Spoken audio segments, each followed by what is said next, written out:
1. When my father received the news of the Pendragon's death, I was playing boats by the sea. I was then 11 years old, and as poor a warrior as any boy in my father's realm of the Ensi-Irk, the Orkneys Islands. Since I also was a very poor hunter, I had little in common with the other boys, the sons of the noble clans of our island, with whom I lived and trained in the boys' house. And I had still less in common with my elder brother, Egravain, who led the others in making my life difficult, almost as difficult as my father's plans for me did. To escape from the insistent world of warriors and warriors-to-be, I went sometimes to my younger brother, but more often to a secret place I had by the sea.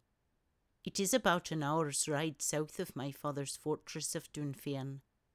A small stream falls down the cliff that edges our island on the west, carving a gully into the rock. At the bottom, trapped by a ledge of harder stone, the stream forms a deep pool behind a gravelly beach before it escapes into the ocean. Overhanging cliff walls make it invisible from the cliff top, so no one but myself ever discovered its existence. As it was also very beautiful, this made it mine. I gave the place a name, Llangwalch, Hawk's Stream in British, and considered it to be a world apart from and better than the Orkneys and Dunfermline. Sometimes I took my harp there and sang to the waves that came pounding at the beach, flowing into the pool at high tide and hissing in the gravel at low tide. Sometimes I would build fortresses of gravel and mud and plan battles by the stream as though it were a great river, the boundary between mighty kingdoms. I would picture myself as a great warrior, good at every art of war, and sung of in every king's hall in the western world, admired by Egravain and my father. But my favourite game was to build boats and to set them sailing out of the dark pool into the wild grey sea that pounded at every shore of the world at once. I sent my boats west to Erin, from which my father had sailed years before, and beyond Erin to that strange island or islands, which druids and poets say lie west of the sunset, invisible to all but a few mortals, where the Sidhe live in eternal happiness. I loved my Llangwalch dearly, and jealously guarded it against any intruders from the outside world. I told only my younger brother Maedrot of its existence, and then only after swearing him to secrecy. So, when I heard the clatter of a stone from the path above my head, I drew back hurriedly from the curragh I was building and began to clamber up the gully. I had left my pony tethered at the top, and I did not want anyone to come down looking for me. "Gwalch mai!" The voice from the cliff top was Egravain. "I'm coming!" I called, and scrambled faster. "You'd better hurry," said Egravain. He sounded angry. "Father's waiting for us. He sent me to find you." I reached the top of the cliff, shook my hair out of my eyes, stared at Egravain. What does he want? I didn't like the sound of it. My father hated to wait, and he would certainly be angry by the time I got back to Dunfermline. "It's no business of yours what he wants." Egravain was indeed angry, tired of looking for me, and probably afraid that some of our father's anger would spill over onto him. "By the sun and the wind, can't you hurry?" "I am hurrying." I was untying my pony as I spoke. "Don't answer back to me. You're going to be in enough trouble as it is. We're late, and father won't like you appearing in front of a guest like that. You're a mess." "Guest?" About to mount, I paused. "Is he a bard or a warrior? Where's he from?" "Britain. I don't know what kingdom. Father sent me out to look for you as soon as he'd spoken with the man, and it's a good thing Joran saw you riding south, or I'd still be looking." Egravain kicked his horse and set off across the cliff top at a gallop. "Come on, you little coward." I swung on to my pony and followed him, ignoring the over-familiar insult. I must be a coward anyway. If I wasn't, I wouldn't ignore the insult. I'd fight with Egravain, even if I did always lose, and we'd be friends afterwards. He was always friendly after a fight. A guest from Britain, and an urgent summons. The Briton must have brought some important message. My father had many spies in Britain who reported to him regularly, but they sent their messages by indirect means, never coming to Dunfermline themselves. A messenger from Britain meant some important event, a major victory over or defeat by the Saxons, the death of some important king, anything which my father could use to further his influence in the south. The Saxons had suffered a major defeat at the hands of the Pendragon's young war leader only a year before, so it couldn't be that. Some king dead then, and my father about to make a bargain with his successor, a bargain which had some part in it which Egravain and I could fulfil. I urged my pony faster and passed Egravain at a gallop, anxious and miserable now. My father always made plans for me, but I fulfilled very few of them. The sea wind and the wind of my speed dried the salt in my hair, and my pony's hooves echoed the beat of the surf. Better to think about these than about my father. It would be good to get the confrontation over quickly, as quickly as possible. At least, I thought, looking for some good, Egravain hasn't asked me what I was doing at Llangwalch. The thought of my brother made me look back in alarm. He was a good 100 paces behind me, struggling with his horse on the rough path and scowling furiously. There were two things I could do better than he, riding and harp playing. He liked to forget this, and as he was infinitely the better at fighting, I tried not to remind him. Now I had done so. I cringed, knowing that he would pick a quarrel with me on a pretext later in the day, and slowed my pony to a trot. He passed me without saying anything and rode in front of me, also at a trot. That was Egravain.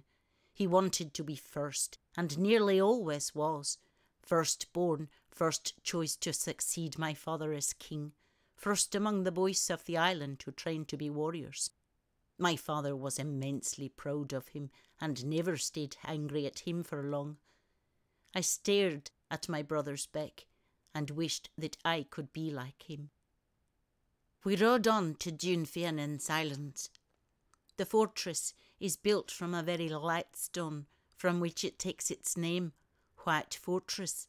It is a new stronghold, completed in the year of Egravain's birth, 3 years before my own, but already it was as famous and powerful as any of the other older forts, Timair or Imhain Macha in Erin, or Camelin and Dinaiden in Britain. It stands at the highest point of the cliff, overlooking the sea, ringed by a bank and ditch and its thick high walls. 2 gate towers copied from old Roman forts flank the single westward-facing gate.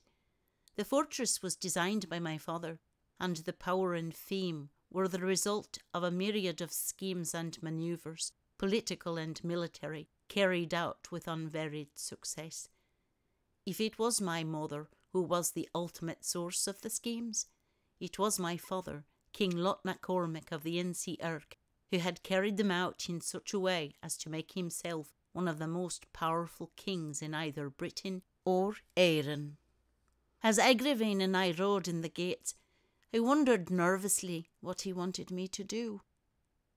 We left our horses in the stable and hurried to our father's room behind the feast hall. The room was small and plain, and the dusty sunlight filtered in through the space left between wall and roof for the smoke. My father had evidently been waiting for some time. The messenger must have left the room long before, and the air had the tense, still feeling of a conversation interrupted. My mother sat on the bed, studying a map, a goblet of imported wine on the lamp table beside her. Another goblet on its side, Lot, lay near it, abandoned. When we entered, my father turned from pacing the floor to face us. My mother glanced up, then fell to studying the map again. The air tingled with expectation. My father was angry. He was not a tall man, yet unmistakably he was king, radiating arrogance and command. His thick yellow hair and beard seemed almost to stand out from his head, unable to contain the energy of his lean body, and his hot blue eyes could scorch anyone who crossed him. My ancestors came from Ulster, and they say that Lugh of the Long Hand, the sun god, had many sons in my father's line. All who spoke with Lot for any length of time came away at least half convinced of it. He ignored Agravain and glared at me. "Where have you been these 2 hours?" When I fumbled for words, Agravain answered. "He was down by the sea collecting oysters or some such thing. I found him a good hour's ride from here." Lot glared harder. "Why didn't you stay here and practice your spear throwing? You need the practice badly enough." As always happened in my father's presence, all my words were dried in my throat, and I stared unhappily at the floor. Lot snorted. "You'll never make a warrior, but you could try at least to learn enough not to disgrace your clan." When I still found nothing to say and would not meet his eyes, he clenched his fists angrily, then giving a liquid shrug, turned and began to pace again. "Enough of that. Can either of you reason out why I called you?" "You got a message from Britain," Agravain answered quickly, eagerly. "What's happened there? Did the Saxons defeat someone, and do the kings want your aid now?" My mother, Morgause, looked up from her map and smiled, and her eyes rested for a moment on me. My heart leapt. "Have you nothing to say, Gwalchmai?" Her voice was low, soft, and beautiful. She was herself beautiful, very tall, dark where Lot was fair. Her eyes were darker than the sea at midnight. She left breathless anyone who looked at her, and drew eyes as a whirlpool draws water. The legitimate daughter of the High King Uther, she had been given in marriage to Lot when she was 13, the seal of an alliance she had since worked constantly against. She hated her father Uther with all her soul. I worshipped her. Lot paused, glanced towards her, realizing that she had decided something about the map. He nodded to himself, then glanced back to me. There's an important king dead, isn't there?" I asked, taking my courage in both hands. "Is it Vortipor?" My father gave me a surprised look, then smiled fiercely. "Indeed, there is a king dead, but not Vortipor of Dyfed." He walked over to the bed and stood looking at the map, tracing Dyfed with his finger, then following the line of the Saffron River up through Powys, then tracing the sea coast of Elmet and Ibruac up to Reged, down again along the east border of Britain. Morgause's eyes were glowing with a deep dark fire, with triumph and silent joy. I knew then who was dead, and what my parents were planning. There was only one king whose death would bring such joy to my mother. "Uther Pendragon of Britain lies dead at Camelin," said Morgause very softly. "The High King is dead, and of sickness."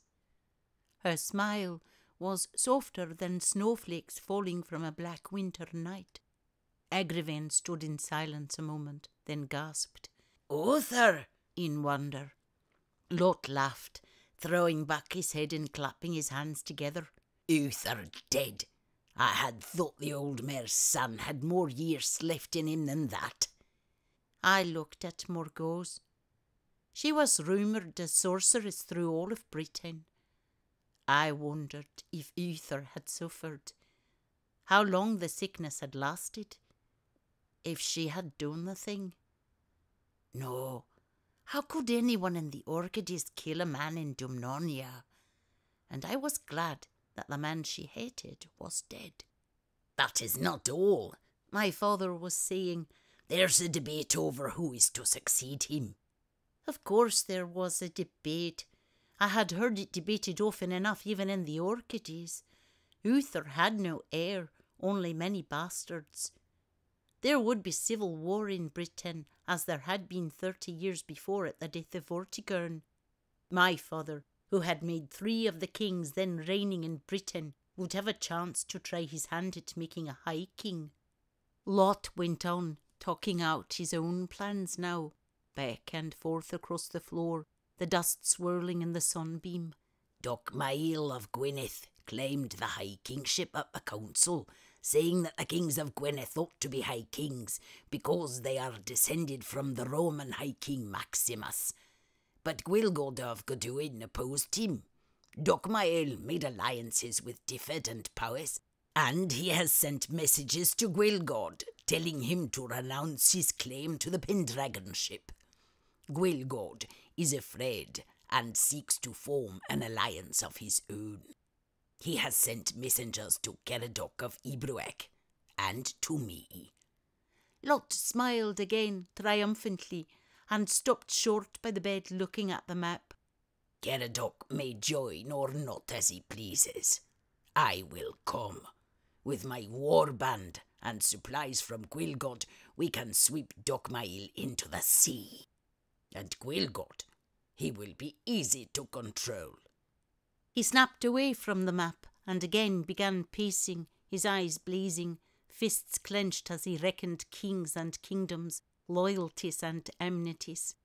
If we arrive in the north in force to join Gwilgod, Strathclyde will probably join Docmail, and Urian of Reged may claim the Pendragonship for himself. A force to be feared, Urian. Still, he is my brother-in-law, and must try negotiations before he declares war. We can spin out negotiations. Be careful, snapped Morgause. The alliances will be unsettled, and one can never rely on any alliance in Britain. There will be other claimants to the title before this war is ended, and too many kingdoms have not yet declared themselves. Lot nodded without breaking his step. Of course, and we must separate the kings as much as possible and see that we divide the spoils evenly with our allies. During